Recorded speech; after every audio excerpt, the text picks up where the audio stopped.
Interview de Sergueï Lavrov dans l'émission 60 minutes, Moscou, le 25 décembre 2024. Journaliste, en ce moment même, une occasion unique est offerte aux téléspectateurs de notre programme et aux citoyens de notre pays. Nous nous rendons directement au ministère des Affaires étrangères. En liaison directe avec nous, le ministre des Affaires étrangères de la Fédération de Russie, Sergueï Lavrov. Sergueï Viktorovitch, bonjour. Il ne reste littéralement que 6 jours avant la fin de l'année. Une année pas facile, probablement difficile. Il n'est pas certain que l'année prochaine sera meilleure. Ces derniers temps, il devient même difficile d'avoir foi en l'avenir. Néanmoins, essayons de tirer des conclusions préliminaires. Nous sommes infiniment ravis de vous avoir parmi nous. Merci d'être en direct avec nous. Merci beaucoup, Sergueï Viktorovitch, d'avoir pris le temps de rencontrer le public de notre programme. Si vous le permettez, allons directement à l'aube de l'année 2025. Tout le monde parle aujourd'hui, et pas seulement les experts, d'un fait presque inévitable si l'on en croit les discours et déclarations publiques, des négociations entre la Russie, l'OTAN, les États-Unis et l'Ukraine pour résoudre le conflit ukrainien. On parle même d'un accord inévitable qui satisferait l'une des parties afin de mettre fin à l'effusion de sang.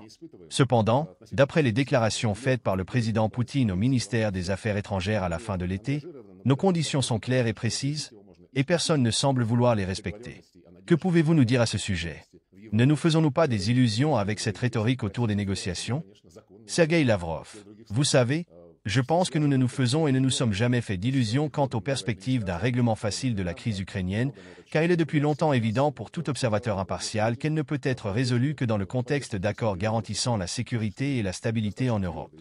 Des accords qui prendraient en compte les intérêts de la Fédération de Russie ainsi que, bien entendu, les intérêts légitimes de tous les autres pays. Beaucoup associent des changements possibles à l'arrivée d'une nouvelle administration, celle de Donald Trump. Il y a beaucoup de spéculations à ce sujet. Mais comme je l'ai déjà dit, nous n'avons aucune illusion. À Washington, il existe un consensus bipartite solide concernant le soutien au régime de Kiev. Dans les documents doctrinaux américains, notre pays est qualifié d'adversaire qu'il faut infliger une défaite stratégique. Dans les déclarations publiques, les responsables de l'administration Biden nous ont même qualifiés d'ennemis. C'est pourquoi nous n'avons jamais affirmé que l'arrivée de l'administration Trump inaugurerait nécessairement un processus de négociation sur la sécurité globale ou sur l'Ukraine. Ce ne sera pas, comme beaucoup tentent de l'espérer, une évidence inévitable. Nous avons entendu parler de l'intérêt de Trump, qui a nommé Kellogg comme son envoyé spécial pour l'Ukraine, afin d'arrêter cette guerre le plus rapidement possible. Nous avons toujours défendu qu'il n'aurait jamais dû y avoir cette guerre. Pour preuve, notre soutien à l'accord de février 2014 entre Yanukovych et l'opposition, garanti par les pays européens, mais que l'opposition a rompu dès le lendemain. Nous avons soutenu les accords de Minsk, qui ont stoppé l'attaque terroriste du régime de Kiev contre ses propres citoyens dans le Donbass. Nous avons également soutenu, comme vous le savez et comme le rappelle souvent le président Poutine, les accords d'Istanbul en avril 2022, qui ont également été abandonnés sous pression occidentale. Cependant, comme l'a souvent souligné le président, nous ne rejetons jamais les négociations. Mais nous devons voir des propositions sérieuses et concrètes. Et bien sûr, nous prendrons nos décisions en fonction des intérêts nationaux, des objectifs de l'opération militaire spéciale et des déclarations du président au ministère des Affaires étrangères le 14 juin de cette année. Vous avez qualifié ce discours de déclaration de conditions. Mais en réalité, il ne s'agit même pas de conditions. Ce sont des exigences liées à des engagements maintes fois convenus au fil des ans. La militarisation de l'Ukraine, par exemple, viole directement les accords selon lesquels l'OTAN ne devait pas engloutir de nouveaux pays vers l'Est ni s'approcher des frontières de la Russie. Respecter les engagements de la Charte des Nations Unies, y compris les droits de l'homme, les droits linguistiques et religieux, est-ce une condition? C'est le minimum que tout membre normal de la communauté internationale devrait respecter.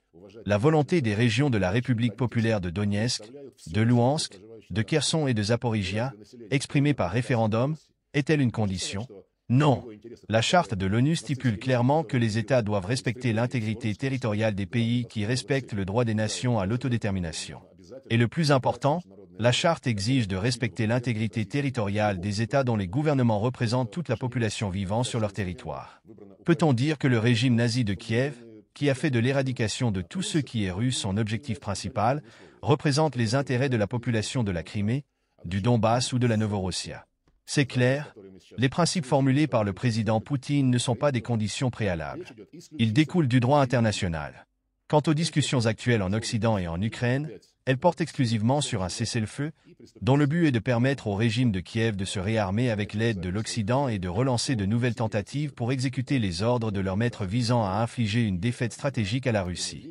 Le président l'a déjà dit à maintes reprises, que ce soit en direct, au forum de Valdaï ou lors du forum Russie-Appel. Un cessez-le-feu ne nous convient pas. Nous avons besoin d'accords juridiquement contraignants qui visent à éliminer les causes profondes du conflit. La première cause de ce conflit, y compris la sécurité globale en Europe, est l'expansion de l'OTAN, la récente décision de l'Union européenne de se subordonner au bloc nord-atlantique et, bien sûr, les droits des populations vivant sur ces territoires qui ont choisi de rejoindre la Fédération de Russie. Cela ne signifie pas pour autant que les exigences de respect des droits linguistiques et religieux, qui ont été interdits par la loi de Zelensky, ne devraient pas s'appliquer au reste de l'Ukraine. Là-bas vit un grand nombre de personnes. La plupart d'entre elles parlent le russe comme langue maternelle. Et l'agression linguistique lancée par le régime de Kiev, cela, bien sûr, ne nous convient pas. Mais aussi, concernant ce que les Ukrainiens et leurs maîtres envisagent comme une procédure de paix, il y a eu récemment une déclaration de l'ancien ministre des Affaires étrangères ukrainien, Kuleba, qui a dit qu'il fallait que l'Ukraine adhère à l'OTAN. Selon lui, même si la génération actuelle accepte un certain accord et que l'Ukraine se reconstruira pendant cette période, la prochaine génération sera éduquée dans l'esprit de revanche pour la défaite qu'il considère comme inévitable si l'Ukraine respecte la volonté de ses citoyens. Kuleba a donc conseillé que, soit l'Ukraine soit immédiatement intégrée dans l'OTAN, ce qui obligerait Kiev à s'engager à ne pas attaquer la Russie, soit un tel acte d'agression sera inévitable. Ainsi, comme l'a dit Olga en fin de message, il y a peu de foi dans quelque chose de bon. La foi et l'espoir sont nos valeurs traditionnelles fondamentales, et il existe de nombreux proverbes sur ces concepts, y compris sur l'espoir. L'espoir meurt en dernier, mais un autre proverbe s'y oppose. L'espoir nourrit la jeunesse. Afin que cet espoir ne nourrisse pas la jeunesse et ne donne pas de réconfort aux vieux, il faut travailler sur un règlement final et complet, juridiquement ancré et à long terme des problèmes en Europe, y compris la crise ukrainienne. Dans ce contexte, parlons des perspectives. Vous avez déclaré dans votre interview à Tucker Carlson que le monde est plus proche d'une guerre nucléaire que jamais auparavant. Honnêtement, cela nous inquiète énormément. Quel est votre état d'esprit à ce sujet? Comment devons-nous réagir? En Occident, les gens achètent déjà des bunkers. Nous aussi, devons-nous nous préparer? Eh bien, nous sommes prêts à faire tout ce qu'il faut pour que les citoyens américains et ceux des autres pays occidentaux ne dépensent pas de l'argent qu'ils n'ont pas en excédent pour construire des bunkers. Nous serions prêts à faire tout ce qui est nécessaire pour aider les contribuables occidentaux à économiser de l'argent sur la construction de ces bunkers. Nous n'avons jamais initié de discussion sur ce qu'il faut faire avec les armes nucléaires ni sur leur utilisation. Au contraire, c'est sur l'initiative de la Russie, en 2021, que la formule de Gorbatchev et Reagan de 1987 a été réintroduite au niveau des discussions entre Poutine et Biden, puis entre les leaders des 5 pays nucléaires permanents du Conseil de sécurité de l'ONU. Cette formule stipule qu'il ne peut y avoir de vainqueur dans une guerre nucléaire, et donc une telle guerre ne doit jamais être déclenchée. C'était une initiative russe. Toutes les autres initiatives, dans lesquelles la possibilité d'une guerre nucléaire était évoquée, provenaient exclusivement des capitales occidentales. Il y a un an environ, le chef d'état-major de l'armée allemande a fièrement déclaré que, même si la Russie ne devait pas trop nous effrayer, l'OTAN reste une alliance nucléaire. Tout le monde se souvient de la déclaration de Liz Truss, qui disait qu'en tant que première ministre, elle appuierait sans hésiter sur le bouton nucléaire. Des responsables français ont également rappelé que leur pays est une puissance nucléaire. Et tout récemment, des généraux du Pentagone ont ouvertement discuté de la possibilité de mener des frappes nucléaires limitées contre la Russie, mais de manière à sortir vainqueur de cet échange. Nous avons directement interrogé ces généraux, car c'était un général du Pentagone qui avait fait ces déclarations. Nous leur avons demandé ce que cela signifiait. Eh bien, on ne nous a rien répondu de concret. Ils ont essayé de minimiser l'importance de telles déclarations, affirmant que c'était des propos théoriques et que, dans la réalité, cela n'avait aucune signification. Mais peut-on vraiment considérer cela comme une déclaration sérieuse d'un représentant officiel des forces armées? Quoi qu'il en soit, nous ne voulons pas raviver le débat sur les risques liés à l'utilisation d'armes nucléaires. Nous restons fermement attachés à la formule mentionnée, selon laquelle il ne peut y avoir de vainqueur dans une guerre nucléaire. Le président l'a répété à plusieurs reprises. Mais je déconseille à quiconque de tester la résistance de notre patience, notre détermination à défendre nos intérêts nationaux par tous les moyens nécessaires. Le président en a parlé en détail lors des lignes directes et dans ses discours précédents. Nous espérons donc sincèrement que ceux qui ont des oreilles entendront et que ceux qui ont de l'intelligence comprendront. Sergei Viktorovitch, les provocations quotidiennes en provenance d'Ukraine, avec bien sûr l'aide des pays de l'OTAN. L'une des dernières en date, des frappes de drones directement dans un immeuble résidentiel à Kazan. Même les journaux occidentaux comparent cela à ce qui s'est passé à New York le 11 septembre 2001, une attaque terroriste. Nous nous souvenons parfaitement de la réponse des États-Unis à cet événement. Est-ce que quelque chose nous empêche de répondre de la même manière? Je ne ferai pas de parallèle direct avec l'attaque terroriste du 11 septembre. Il existe de nombreuses théories, et pas seulement complotistes, qui nécessitent une enquête sur ce qui s'est réellement passé à ce moment-là et qui a organisé cette attaque, et dans quel but. En ce qui concerne les attaques terroristes constantes menées par le régime de Kiev, visant délibérément des objectifs purement civils comme des immeubles résidentiels, des hôpitaux, des cliniques, des magasins, des lieux publics et de loisirs, c'est révoltant. Cela constitue une violation directe de toutes les conventions antiterroristes, de toutes les résolutions du Conseil de sécurité sur ce sujet.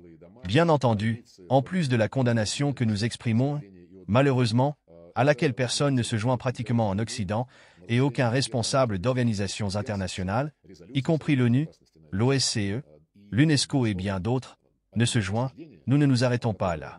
Nous publions régulièrement des informations, montrons les vidéos correspondantes sur la façon dont nous détruisons des objets directement liés à la préparation et à l'exécution des activités des forces armées ukrainiennes. Nous avertissons que la poursuite de cette ligne de conduite rencontrera à chaque fois une réponse plus décisive.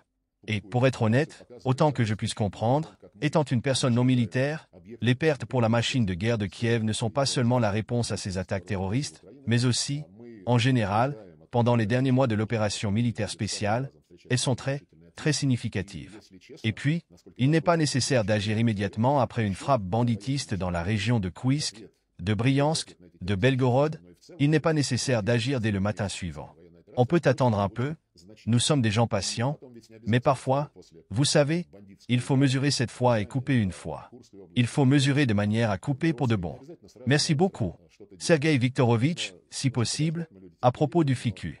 Je comprends bien que les négociations se sont tenues à huis clos, qu'il n'y a pas de détails, aucune conférence de presse, aucune déclaration.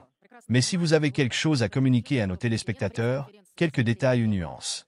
Il y a vraiment un espoir, bien que faible, de pourparlers, littéralement chez tout le monde.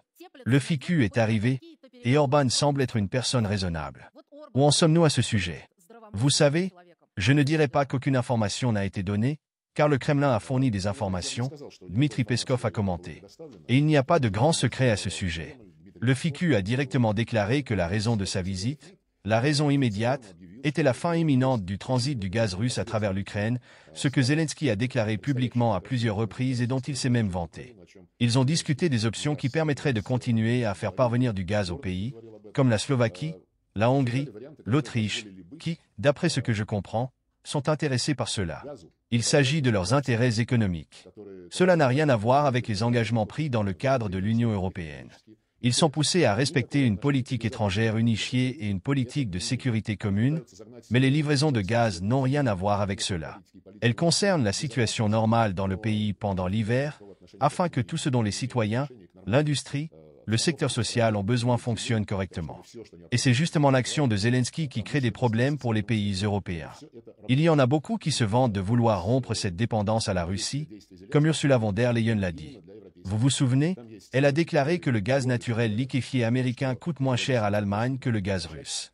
Et quand un journaliste lui a demandé, bien entendu, sur quelles données elle se basait, puisque tout est complètement l'inverse et que cela constitue un fardeau supplémentaire pour l'économie, elle a répondu que le gaz américain est, en effet, meilleur et moins cher, mais en termes politiques. Voilà tout.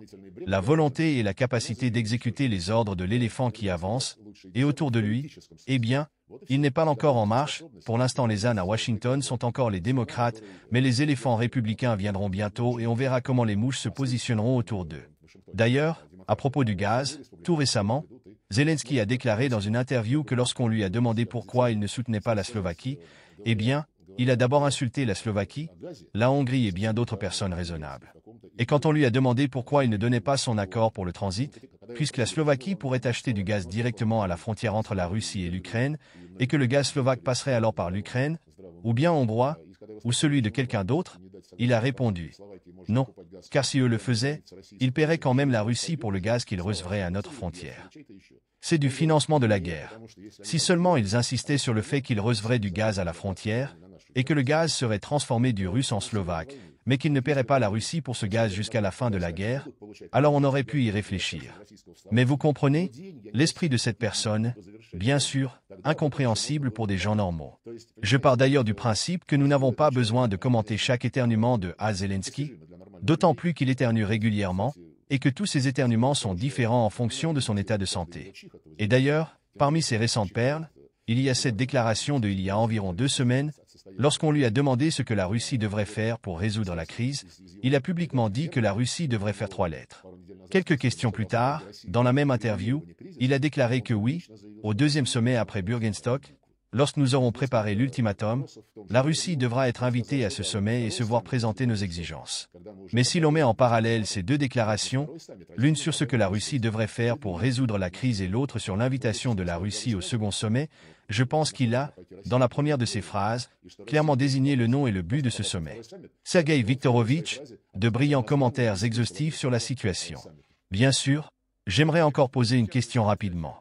Nous sommes actuellement sans ambassadeur aux États-Unis depuis un certain temps. Est-ce une pause technique ou une sorte de démarche de notre part? Non, ce n'est pas une démarche.